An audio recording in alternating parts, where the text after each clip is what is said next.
भाजपा हटाओ, आरक्षण बचाओ। अखिलेश यादव जी देश के अगले नए प्रधानमंत्री होंगे। हम लोग ये मांग कर रहे हैं कि जाति आधार पर जनगणना हो, लेकिन भारतीय जनता पार्टी इसका विरोध कर रही है।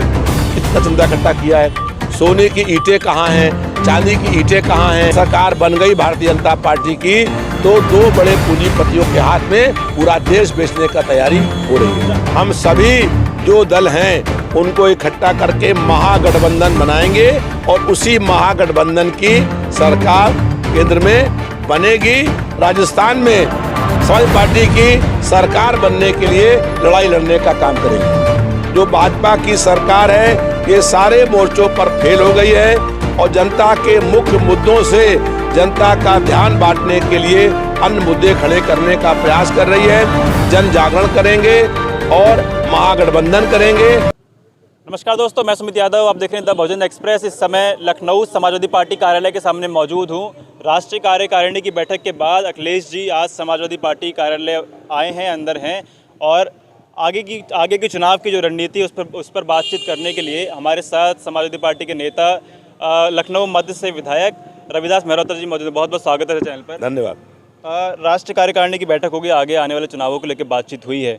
आज अयोध्या फैजाबाद के जो नेता हैं उनके साथ बैठक चल रही है, क्या बातचीत हो रही है? 2024 में जो भाजपा की सरकार है इसको हटाना है और केंद्र में गैर भाजपाई सरकार बनानी है और समाजवादी पार्टी इसमें सबसे बड़ी पार्टी हो, ये हम लोगों का प्रयास है। और अखिलेश यादव जी देश के अगले नए प्रधानमंत्री हों, ये हम लोगों की कोशिश है। उत्तर प्रदेश में 80 सीटों पर हम लोग चुनाव लड़ेंगे और कम से कम 50 सीटें इस बार जीतने का काम करेंगे। उत्तर प्रदेश ही इस बार तय करेगा कि देश का प्रधानमंत्री कौन होगा। केंद्र में जो भाजपा की सरकार है ये सारे मोर्चों पर फेल हो गई है और जनता के मुख्य मुद्दों से जनता का ध्यान बांटने के लिए अन्य मुद्दे खड़े करने का प्रयास कर रही है। भाजपा की सरकार केवल जनता को गुमराह कर रही है, झूठ बोलने का काम कर रही है। इसलिए इस सरकार के खिलाफ हम लोग बड़े पैमाने पर जन जागरण करेंगे और महागठबंधन करेंगे। महागठबंधन से जो है केंद्र में सरकार बनेगी और समाजवादी पार्टी का उत्तर प्रदेश के अलावा भी अन्य प्रांतों में विस्तार होगा। जैसे मैं राजस्थान प्रदेश का प्रभारी बनाया गया हूं और वहां जो चुनाव विधानसभा के होंगे वहां 200 सीटों पर हम चुनाव लड़ने का काम करेंगे।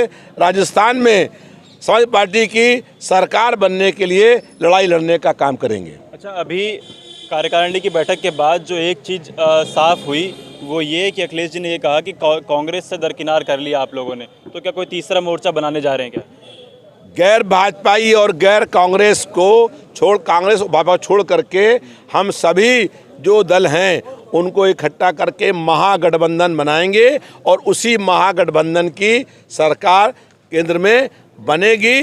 देश में लोगों का लगभग मन बन गया है जो परिवर्तन और बदलाव करना चाहते हैं। 2024 में परिवर्तन और बदलाव निश्चित रूप से होगा और केंद्र में गैर भाजपाई सरकार बनेगी। 2024 में सबसे बड़ा मुद्दा क्या आप लोगों ने बनाया फिर बैठक के बाद? भाजपा की सरकार ने जनता से जो वादे किए थे कहीं किसी वादे को पूरा करने का काम नहीं किया है। इन्होंने कहा था कि 2 करोड़ लोग नौजवानों को हर साल रोजगार देंगे। 9 साल में 18 करोड़ लोगों को रोजगार कहाँ मिला? केवल लोगों का रोजगार छीनने का काम हुआ।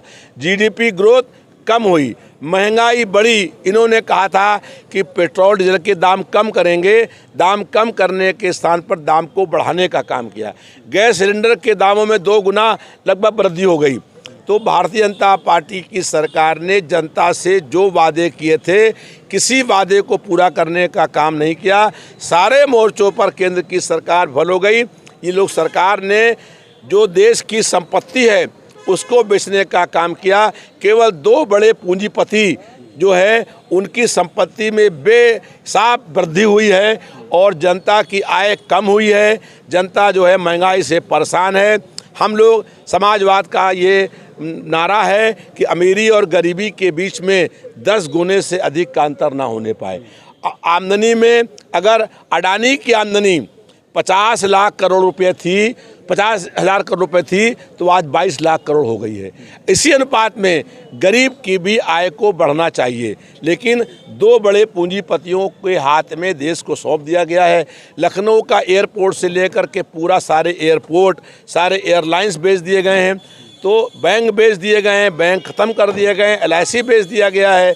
और अगर सरकार बन गई भारतीय जनता पार्टी की तो दो बड़े पूंजीपतियों के हाथ में पूरा देश बेचने का तैयारी हो रही है। अयोध्या के जो नेता हैं उनके साथ बैठक आज होनी है, तो अयोध्या के राम मंदिर के मुद्दे भारतीय जनता पार्टी ने 2014 का चुनाव जीता, 2017 का चुनाव जीता, 19 का जीता, 22 का जीता। राम मंदिर एक बहुत बड़ा मुद्दा 2024 के चुनाव में भी रहेगा, क्योंकि अमित शाह ये ऐलान कर चुके हैं कि 2024 1 जनवरी से दर्शन चालू हो जाएंगे। तो राम से जीतने के लिए आपके पास क्या है? अयोध्या में जो राम जन्म भूमि पर मंदिर बन रहा है उसमें भारतीय जनता पार्टी का कोई सहयोग नहीं है। ये सुप्रीम कोर्ट के आदेश बन रहा है। सुप्रीम कोर्ट ने ट्रस्ट बनाया है और वो ट्रस्ट जो है वो मंदिर बना रहा है। भारतीय जनता पार्टी केवल राम जन्मभूमि का नारा दे करके चंदा वसूल करने का काम करती है। भारतीय जनता पार्टी बताए कि उसने राम जन्मभूमि मंदिर के नाम पर कितना चंदा इकट्ठा किया है, सोने की ईंटें कहाँ हैं, चांदी की ईंटें कहाँ हैं, वो सारा पैसा भारतीय जनता पार्टी ने अपने कार्यालय और चुनाव में लगा दिया है। तो भारतीय जनता पार्टी, पूरा देश जान गया है कि राम जन्मभूमि के नाम पर केवल चंदा इकट्ठा करने का काम करती है। सुप्रीम कोर्ट के आदेश पर जो है मंदिर बनने का काम हो रहा है। सुप्रीम कोर्ट के आदेश पर ट्रस्ट बना है। सुप्रीम कोर्ट के आदेश पर उसकी निगरानी में ट्रस्ट जो है वो मंदिर बनाने का काम कर रहा है। भारतीय जनता पार्टी केवल श्रेय लेने का काम कर रही है और चंदा इकट्ठा करने का काम कर रही है। फिर भी राम के नाम पर चुनाव तो जीत ही रहे हैं वो लोग। देखिए, अब जनता जागरूक हो गई है, जनता समस्याओं से परेशान है। महंगाई, बेरोजगारी, भ्रष्टाचार, अपराध और विकास के मुद्दों पर हम लोग चाहते हैं कि चुनाव हो, और ये चुनाव कई बार भारतीय जनता पार्टी इस पर जीती, लेकिन जीतने के बाद कहीं कुछ काम नहीं किया। कोई अध्यादेश लागू लेके नहीं आए। ये सुप्रीम कोर्ट में फैसला हुआ और सुप्रीम कोर्ट के आदेश पर मंदिर बन रहा है। इसमें भारतीय जनता पार्टी का कोई योगदान नहीं है। जाति की जनगणना कितना बड़ा मुद्दा 2024 के चुनाव में रहेगा?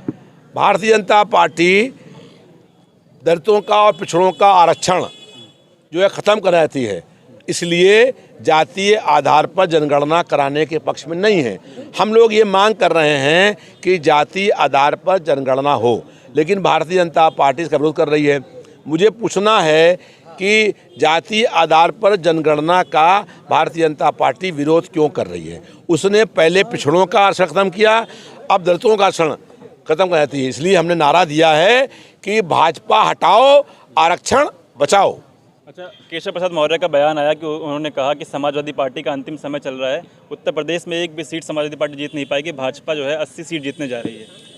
जो अपना चुनाव खुद जीत नहीं पाया, जो MLA नहीं मर पाया, वो दावा कर रहा है कि हम चुनाव पूरा जीत लेंगे। इस बार मालूम पड़ जाएगा, उत्तर प्रदेश के अंदर 50 से अधिक सीटें सपा जीतेगी और अखिलेश यादव जी देश के अगले नए प्रधानमंत्री होंगे। तो ये तीसरे मोर्चे की सहमति है इस पे कि अखिलेश जी प्रधानमंत्री होंगे? देखिए, जो लोकतंत्र है जिसके सांसद सबसे अधिक होंगे उसका प्रधानमंत्री होगा। सांसद तय करेंगे। हम लोग ये प्रयास कर रहे हैं कि उत्तर प्रदेश में और बाहर राजस्थान में समाजवादी पार्टी के सबसे अधिक सांसद हों, और समाजवादी पार्टी के जब सबसे अधिक सांसद होंगे तो हम लोगों का ये प्रयास होगा कि अखिलेश यादव जी, तो कार्यकर्ताओं की इच्छा है, नेताओं की इच्छा है, हम लोगों की इच्छा है कि अखिलेश यादव जी देश के अगले प्रधानमंत्री हों। ठीक सर, बहुत बहुत शुक्रिया। तो ये लखनऊ मध्य से विधायक रविदास मेहरोत्रा जी हमारे साथ थे। उन्होंने बताया कि समाजवादी पार्टी राजस्थान में भी सभी सीटों पर MLA का चुनाव लड़ने जा रही है। सभी 200 सीटों पर आने वाले चुनाव राजस्थान में भी लड़ेगी समाजवादी पार्टी। इसके अलावा तमाम मुद्दों पर बातचीत हुई है। फिलहाल ये वीडियो मैं खत्म कर रहा हूँ। आप लोगों से मुलाकात अगले वीडियो में होगी। जुड़े रहे हमारे साथ। तब तक के नमस्कार।